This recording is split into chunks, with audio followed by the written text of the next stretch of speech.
It's not okay. I don't give a fuck what's okay. Holy shit. I don't give a fuck what's okay. I don't give a fuck what's Let me go. You're outside, I'm inside. Hey. No, Taylor, okay. Hey, Get Taylor, out of my house, Dakota. He's pushed me in my garage, the man, in my garage to my kids' stuff. Your children are here and you need to stop yelling and you need to take your volume down considerably. You're good. Understandable. You're right. Do you guys have with you? Yes. Like, I don't know. I don't even know if she might have a concussion, but it looks like during the altercation, she got hit in the head with a metal chair. You know, everything going on. It's hard to see past this, I'm not gonna lie. In this moment, it's just so heavy. And when your life is broadcasted out there in these headlines, it's like the end of the world. Right. That's what it feels like, I'm not going to lie. But I will say I've been here before and I got through it and, you know, shared my story, my light, so I'm hoping that I can do that again. Yeah. Welcome back to Celebrity News Addict. Today, we're diving into the absolute unprecedented collapse of a reality TV empire. In just 10 days, Taylor Frankie Paul has gone from the face of The Bachelorette and a prize favourite on The Secret Lives of Mormon Wives to a woman facing potential jail time and the loss of her children. From 150 missed calls in a single night to a leaked video showing a metal barstool striking a 5-year-old child and allegations of 3 separate incidents of domestic violence, the MomTok dream has officially turned into a nightmare. In this video, we're breaking down the minute-by-minute timeline of Taylor's downfall, the disturbing police body cam footage, and the moment ABC realised they had no choice but to pull an entire season off air. Plus, we're diving into the fallout for the Secret Lives of Mormon Wives cast and the explosive claims from an ex-producer that ABC wasn't as blindsided as they want you to think. The truth is all coming out, and it's darker than anyone expected. So, let's get straight into it.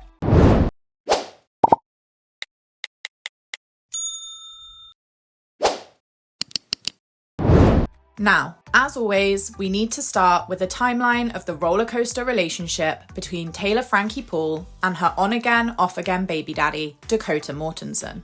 Of all the relationships I've covered on this channel, never have I seen a cycle as toxic as this one. So buckle up, because it's a wild ride.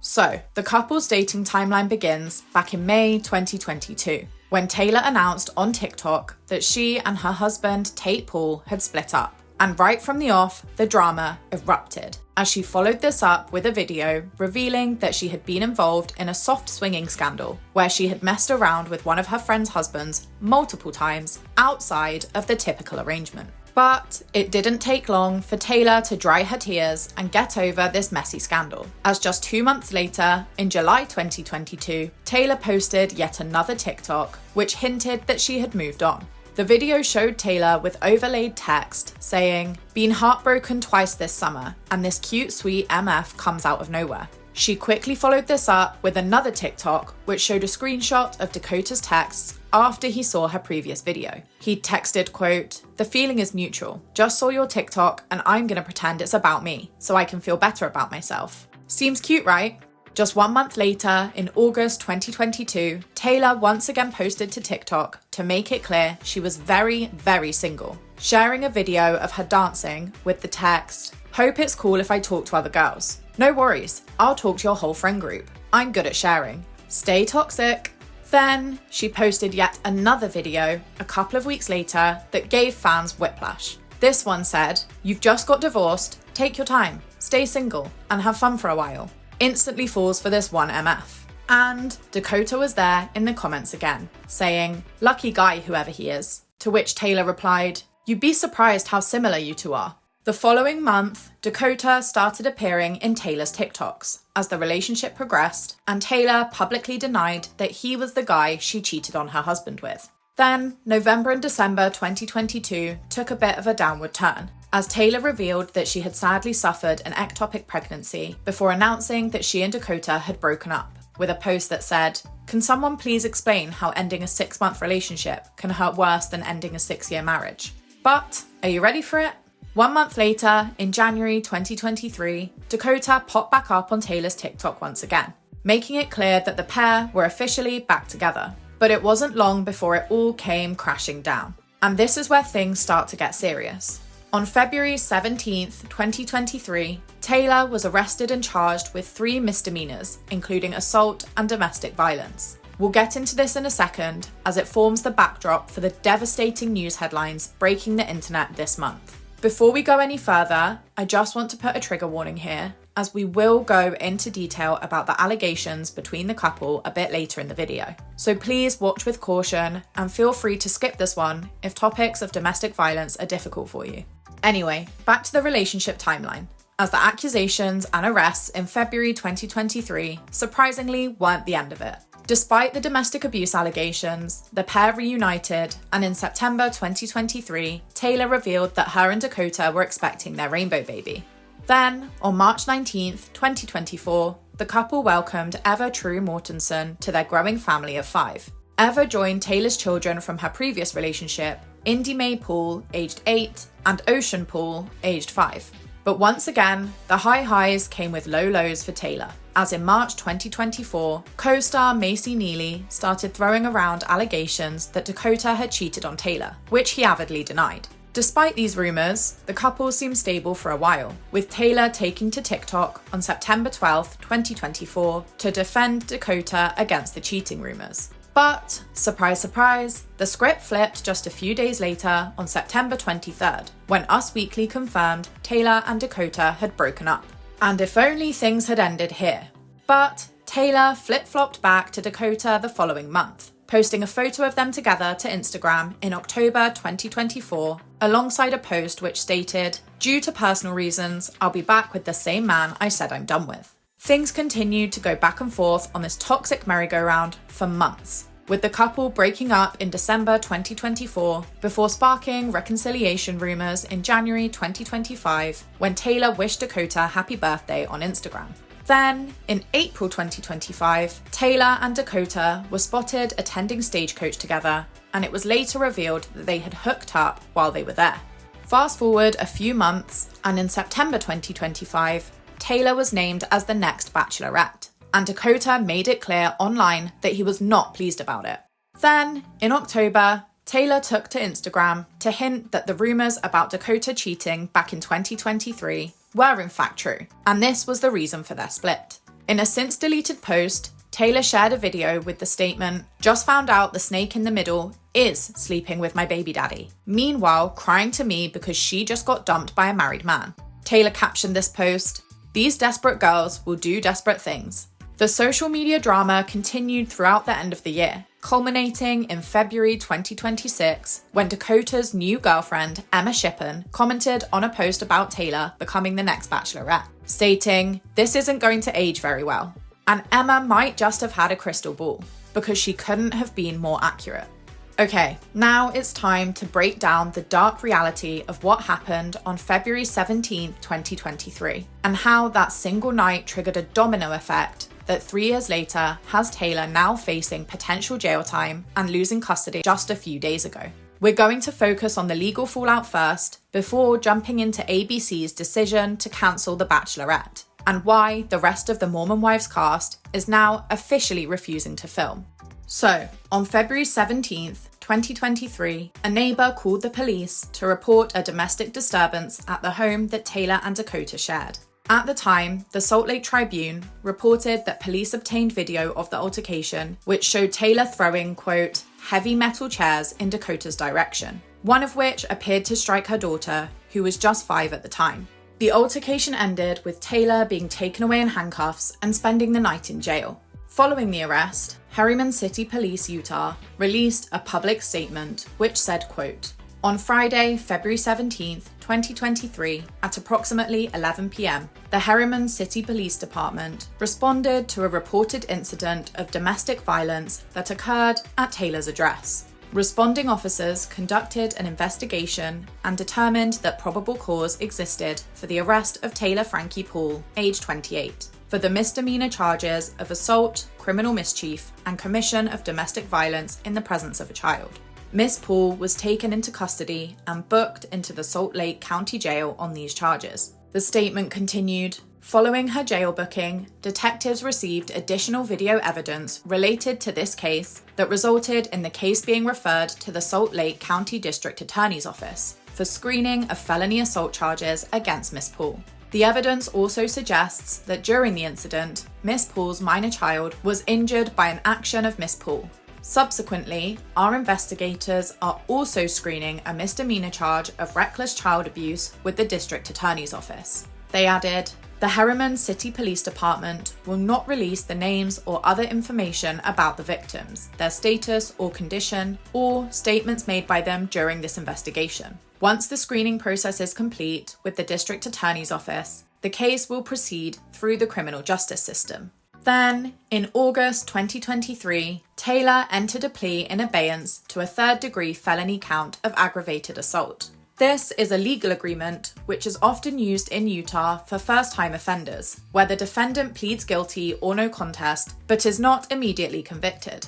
Instead, the case is paused and the defendant is allowed to complete conditions of live probation or fines to avoid a conviction record. According to court documents, Taylor's probation included strict conditions that she was to violate no laws, obtain a substance abuse and domestic violence evaluation, and successfully complete any recommended treatments. As part of her probation, she was also ordered to submit to drug testing and not to use, consume, or possess alcohol or illegal drugs. If she adhered to the terms of her plea agreement for 3 years, then the charge would be converted to a Class A misdemeanor rather than a felony. All 4 of the other charges were dismissed with prejudice, meaning that the case would be permanently closed and could not be filed again for this same incident.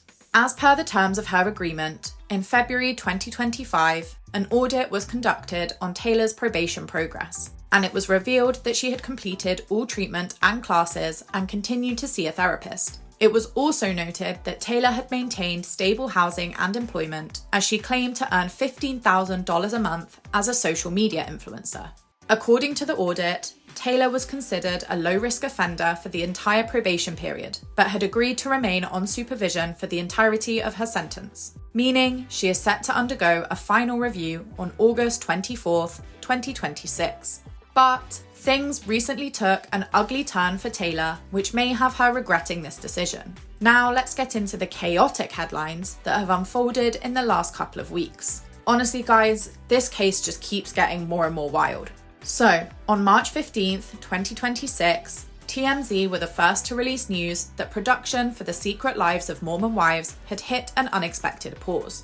Sources connected to the show told TMZ that production shut down after a horrific altercation between Taylor and Dakota during filming. According to the report at the time, it was unclear what initially sparked the fight, but things became so intense that production couldn't continue as planned. The details started coming to light the following day on March 16th, when a source close to The Secret Lives of Mormon Wives production told TMZ that the month prior, on February 23rd, Dakota and Taylor had been spending time together when they had started fighting about Dakota's past hookup with cast member Shania Powell. According to the source, things turned physical, and Taylor allegedly choked Dakota, ripped his necklace off, and grabbed his throat and face, all while their 2-year-old baby Eva was in the room.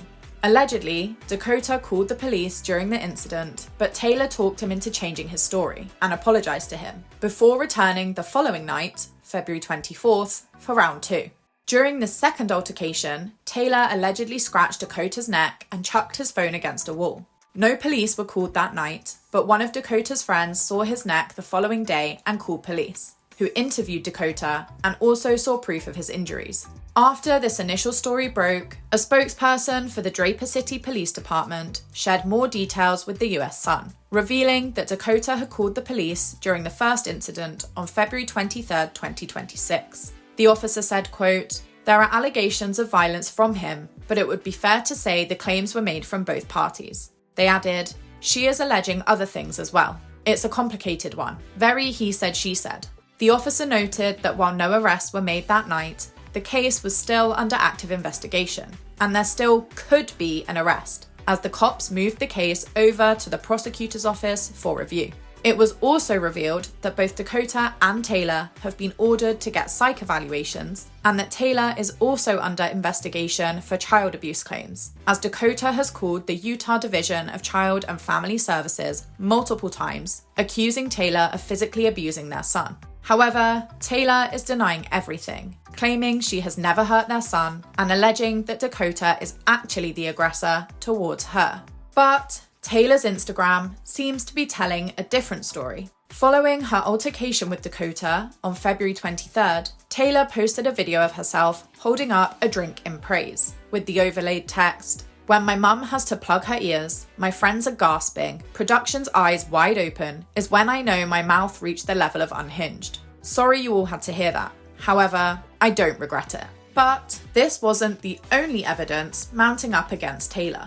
On March 16th, Reality Steve shared a photo of Dakota's alleged call log, which showed that Taylor had called him over 100 times in less than 2 hours at 3 a.m. Reality Steve captioned this post, "This is a screenshot of Dakota's phone from this past January, sent to me by his roommate crew. This was a month after Bachelorette filming had completed, but shows Taylor crashing out one night and calling Dakota over 150 times in a span of 90 minutes. That is not healthy behaviour." It continued, "Just know that this photo has been verified and shows even after she completed filming, Taylor unfortunately was still not over Dakota and seemingly will never be. I know a lot want the best for her, and you should, but behaviour like this isn't showing any growth on her end. It's been a toxic relationship from the both of them that seems never ending, no matter how much both of them say they want to move on." And yet another piece of the puzzle fell into place on March 16th, as it was revealed that things were so fraught between Taylor and Dakota following the incidents on February 23rd and 24th that they hadn't spoken in weeks and can't even handle in-person custody exchanges of their son. According to reports, they have other people transferring ever between the two of them, while they avoid contact with each other. Then, on March 17th, it was revealed that Dakota had been showing his friends videos of the alleged incidents between himself and Taylor. Allegedly, there are, quote, "multiple videos spanning over a significant period of time, which show a series of heated moments between the couple." According to the report, some of their inner circle have also seen clips of Taylor, quote, "hitting, punching, biting and grabbing at Dakota, sparking worry about the toxicity of the relationship and the safety of Eva." Apparently, police have seen the footage too, but it's unclear if it has been included as evidence in the ongoing investigation. Anyway, as news of the video evidence was breaking on March 17th, Taylor attended a press dinner for The Bachelorette where she spoke to Us Weekly about the breaking headlines and the allegations of domestic violence. She stated, quote, "There's more to the context to everything, and it's unfortunate," adding, "It's been hard and it sucks to be in this position. And the mother that I am, that is something I will always stand my ground on. I believe that I'm a good mother and I have always treated my kids very well. So the headlines that are out right now are very hard to see because that's not the truth of it. I have always treated my children with respect and I've never touched them. So it's been really hard." Meanwhile, in an appearance with Good Morning America, Taylor claimed it's been a heavy time. She said, quote, "I'm a person that will always speak my truth. That's what I'm known for. And so when the time is right, I will be. But right now, just trying to be in the present moment and focus on this. My kids do come first. It's been stressful, to be honest." But all of this press was just a cover for what was going on behind the scenes, as Dakota was taking things one step further than just a public statement. On the same day as Taylor's press dinner, March 17th, Dakota filed for a protective order against Taylor and requested temporary custody of their son, citing details from the altercations on February 23rd and 24th as the reason for his request. In his court documents, Dakota said they were both at Taylor's home with their son Eva. He claims that the pair got into an argument which escalated before Taylor choked him and he had to physically remove her hands from his neck, while she shoved him into a window and struck him. In his filing, he referred to the situation as chaotic and frightening, claiming Eva was woken up during the commotion as Taylor was yelling and screaming. Dakota claims that he called 911 for help, but that Taylor, quote, "pressured and manipulated him into telling dispatch the child was sick so he could end the call.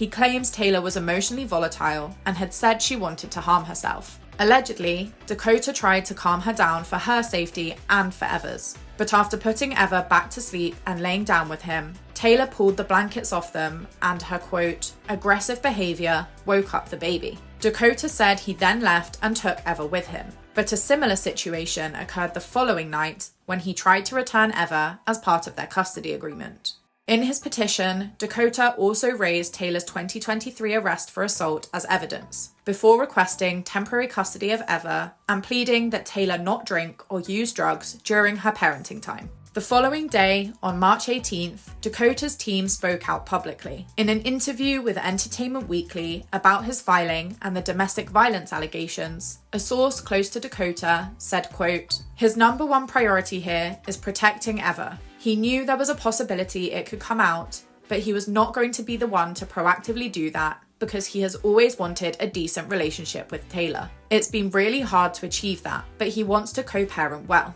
They continued, he was just hoping that if he says nothing, as he usually does, it would go away. He's never done any kind of sit-down interview about his side. He kind of just lets it all happen to him. And I think he realizes, with the severity of everything now, that he just can't do that.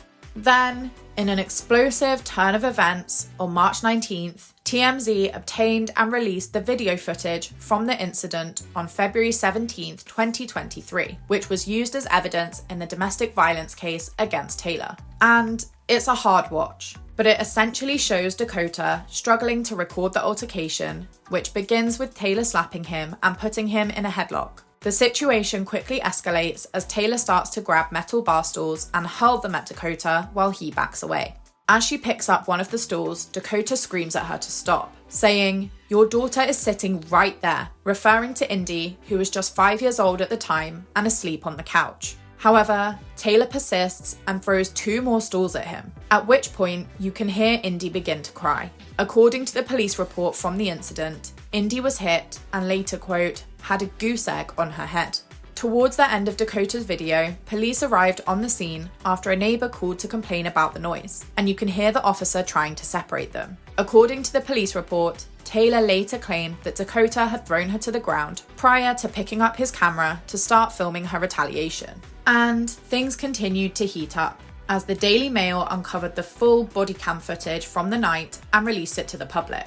This footage picks up right where Dakota's video of the incident ends. As the police arrive and are waiting outside the house, you can hear Taylor screaming at Dakota to shut up before answering the door, and the pair continue to bicker as the officer asks them questions to make sense of what's happening. Dakota told the police that Taylor was, quote, hammered, while insisting that he was sober, to which Taylor replied, throwing stuff at me sober? You threw me in the garage. The officer separated them and explained to Taylor that a neighbour had heard them fighting and called 911. Taylor then admitted to getting physical with Dakota after returning home from a girls' night, saying she was emotionally hurting and went ballistic on him. In the footage, Taylor says, quote, I pushed him. I hit him. He pushed me.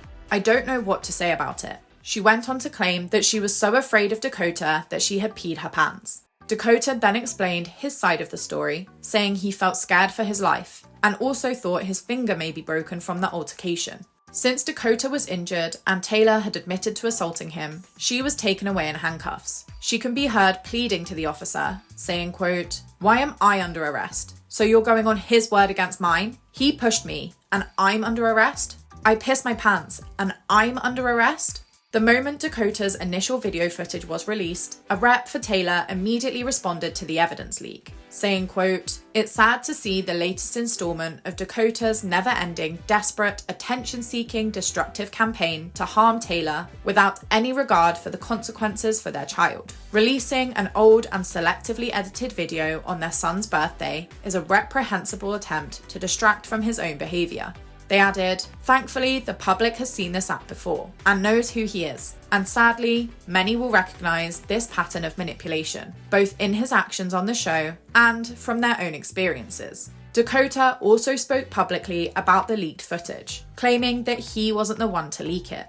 In an interview with Us Weekly on the 19th, Dakota said, quote, as anyone who has seen the video will understand, this is a deeply upsetting situation. I am, unfortunately, used to these baseless claims about me and our relationship. which I categorically deny. I am focusing on our son and his safety, and hope that Taylor will do the same.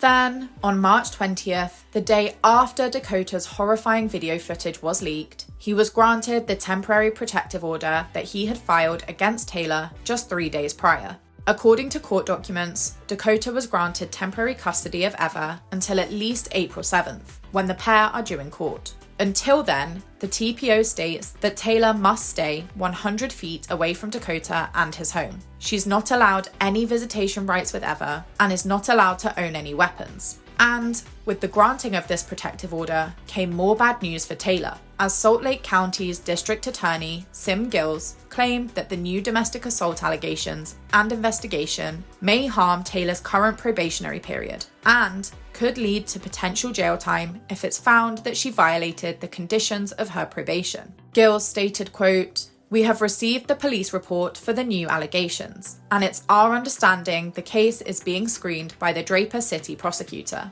We requested the police report so our prosecutors could evaluate how those new allegations may affect the case for which the defendant is currently on probation." According to reports, Taylor's probation was set in August 2023 for 3 years, meaning prosecutors have until August of this year to see if there's means to revoke her probation based on more recent allegations. If so, Taylor could be facing jail time.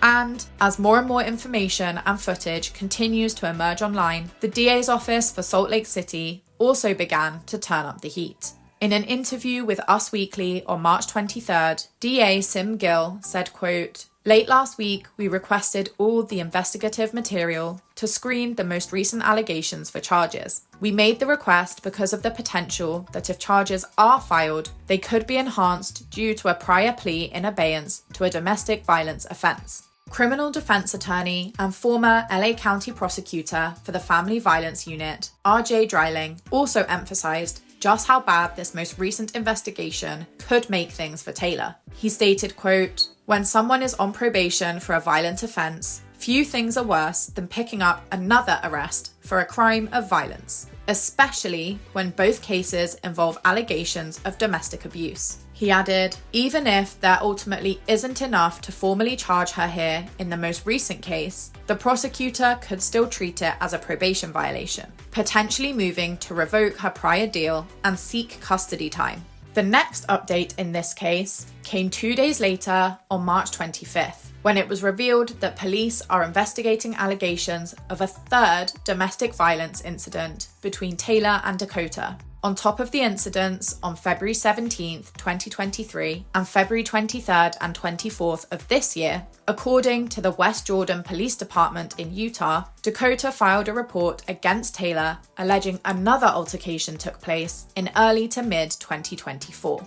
A spokesperson for the department said that police were working on gathering and verifying information and trying to interview those involved. Allegedly, they have already spoken with Dakota and are trying to arrange an interview with Taylor as well. As of the time of recording, no charges have been filed for this third incident, as the investigation is still ongoing and it's an active case. However, Salt Lake County District Attorney Sim Gill publicly stated that his office was aware of this additional incident and it was of interest as part of their wider investigation into Taylor. Amid the news of this third investigation, a source close to Taylor told People magazine, quote, "Dakota has a pattern of provoking Taylor, filming her when she starts to react, and threatening to leak the videos to ruin her image. They're totally misleading, as they make Taylor look like the problem by cutting out everything Dakota did to cause the situation in the first place." Then, on March 27th, even more evidence was leaked to the public from Taylor and Dakota's first altercation back in 2023.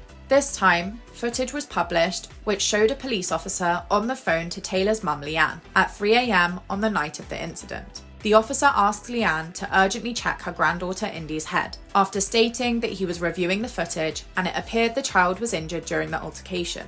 He stated he wanted to immediately check for any injuries and ensure she didn't have a concussion, as sometimes injuries on children don't show up right away. After asking her to check for scratches or raised bumps, Leanne can be heard going to examine Indy's head and confirms that she looks fine, with no visible injuries. The officer then urged her to keep an eye on the child for any signs that may pop up, and emphasised that, had they known Indy had been caught in the crossfire, they would have called paramedics to the scene. Later that day, People magazine also obtained audio-recorded footage from a police interview with Taylor's ex-husband, Tate Paul, which was conducted a few days after the 2023 altercation. In the recording, Tate tells the officer that Taylor's mum was allegedly coaching Indy into saying specific things. He said, quote, "I've noticed she's already tried gatekeeping. Not gatekeeping, but like she's coaching my daughter and saying specific things." Elsewhere in the call, Tate also claimed that Indy had in fact suffered a small injury to her head on February 17th, during the incident. He described the injury as a, quote, "goose egg," but stated he couldn't take a picture of the bump because it was small and under Indy's hair. He also asked police to contact him rather than Taylor's mum for anything related to the investigation, stating, quote, "The grandmother is, obviously there's a conflict of interest with her because it's her daughter that did this." So, with more evidence stacking up against Taylor every single day, what does this mean for the secret lives of Mormon wives and the Bachelorette? Let's get into it. So, after the news broke that Secret Lives of Mormon Wives had paused filming due to a violent incident between Taylor and Dakota, Cinnabon revealed that they were pulling out of their partnership deal with the Bachelorette. They claimed, quote, "Recent developments and allegations surrounding the lead cast member led us to reassess this collaboration, as it no longer aligns with our brand values." Although Cinnabon had pulled out, ABC at this time was still planning to air the season as planned. However, after TMZ leaked Dakota's footage of the 2023 incident on March 19th, they had no choice but to pull Taylor's season of The Bachelorette off air, just days before it was set to premiere. In a public statement, a representative for ABC stated, quote, "In light of the newly released video just surfaced today, we have made the decision to not move forward with the new season of The Bachelorette at this time, and our focus is on supporting the family." Taylor's rep quickly spoke out about ABC's decision, stating, quote, "Taylor is very grateful for ABC's support as she prioritizes her family's safety and security. After years of silently suffering extensive mental and physical abuse, as well as threats of retaliation, Taylor is finally gaining the strength to face her accuser and taking steps to ensure that she and her children are protected from any further harm." They continued, "There are too many women who are suffering in silence as they survive aggressive, jealous ex-partners who refuse to let them move on with their lives. Taylor has remained silent out of fear of further abuse, retaliation, and public shaming." They added, "She's currently exploring all of her options, seeking support, and preparing to own and share her story." On this same day, an ex-producer for ABC, Michael Carroll, stated that the idea that the production company were blindsided by Taylor's past is a complete lie. He stated that when he worked for ABC, casting was, quote, "unbelievably strict." He stated, you had a background check, you had a medical check, a mental capacity check, you had all the things. They wouldn't even let anyone who had any kind of charges against them on the show. He added that there's just no way something like a domestic abuse charge and investigation would slip through the cracks. Michael confirmed he believes that, quote, "the casting department was completely aware of who this person was." He stated, "It seems to me like a publicity grab to get this contestant. You know what I mean? So they're quickly going to do the quickest vetting they can do, but they're going to know everything." He alleged that, quote, "There's no way ABC could have been blindsided with this. But instead, he thinks they probably just decided to roll the dice and take the risk." In fact, on March 17th, it was confirmed that ABC must have known, as it was revealed that Dakota had been in touch with the Bachelorette producers before Taylor started filming for the show, warning them about her behaviour and history of abuse. Though, clearly, this didn't stop them. Then, on March 20th, an insider told Us Weekly that ABC were, quote, "livid over having to pull the series," stating, quote, "Taylor had a breach of contract and they're internally investigating." The source continued, "They have already lost a lot of money," claiming they face losing $40 to $50 million now that they've cancelled. And given the breach of contract, this sum could fall on Taylor's shoulders. So, where does this leave the Secret Lives of Mormon Wives? Well, the fallout has been nuclear. After it was revealed that the franchise had stopped filming on March 16th, an insider told the US Sun that the women feel production has been protecting Taylor in her relationship with Dakota, stating that after the altercation happened in February, while the couple's 2-year-old son Ever was in the room, the main cast members are very upset and refusing to film until the issue is properly addressed. The source stated, quote, "Everyone is refusing to film unless they can actually talk about Taylor and Dakota's incident, and production is not going to allow that." The insider alleged that Taylor is Hulu's, quote, "prized child," stating that's why she gets all these opportunities. No one can really go against her because she's so protected by production and Hulu and Disney. So now they're all like, we've had enough of this. Everyone needs to know about this. We're not cool with this, and we're not going to film until it gets aired out. So that's essentially where things are. The source continued, quote, "Production has been begging everyone to film, and everyone's like, no, we're not going to do it until a statement gets issued about this incident." Then, on March 20th, NBC News revealed that a leaked audio recording showed the Mormon Wives cast expressing concerns about Taylor to ABC executives in a March 7th Zoom meeting. According to the report, the cast had a 30-minute Zoom call with execs where they told them they were concerned about continuing to film if Taylor was involved and brought up the allegations of abuse against her. One castmate claimed they weren't comfortable shooting scenes while Taylor is still under investigation. One of the women stated, quote, "It's a dangerous situation, it's a sad situation, and we don't know how to navigate it because Taylor is our friend." Meanwhile, an insider stated, quote, "The purpose of the March 7th Zoom was to tell the Secret Lives of Mormon Wives cast that we care about their safety, and they should not feel pressured to do press or film the show. The production company engaged a seasoned law firm to conduct an investigation of the competing and conflicting allegations that Taylor and Dakota had toward one another, and it would have been inappropriate to engage in a dialogue regarding an ongoing investigation." The source who shared the audio claimed that 3 Disney execs attended the meeting, one of whom was Rob Mills, an executive VP of unscripted and alternative entertainment. In the recording, Rob can be heard stating, "I don't know a lot, nor do I want to know too much. This is not me putting my head in the sand, but it's not me, I don't want to inquire because I don't know what that does." In the call, a cast member asked Rob if he was, quote, "aware that Taylor has hurt a child." Rob responded, "I don't think for us getting into it is right." Later, he said the company is, quote, "never going to hide anything that's wrong for the sake of business." Rob also encouraged the cast to discuss their concerns on Mormon Wives, but he didn't promise that it wouldn't be edited out. The audio footage indicated that the cast agreed to stop filming until the legal situation plays out, with Rob stating, quote, "I want this to continue, and I want everyone to continue really being successful, both with this show and beyond it. But I think really just navigating through this thing and taking care of each other is the most important thing right now." So, with Secret Lives of Mormon Wives on pause and The Bachelorette cancelled, what happens now? Well, as of the date of recording, Taylor is facing a possible probation violation that could land her in prison, especially since Dakota has been granted temporary sole custody of their son and a restraining order that keeps her away until at least April 7th, the date of their upcoming court hearing. Plus, she could face hefty charges for breach of contract with ABC and The Bachelorette. But what do you guys think? Should ABC have seen this coming? And is there any way for Secret Lives of Mormon Wives to survive without Taylor? Is Taylor guilty, or are they both violent towards each other? Let me know all your thoughts in the comments below.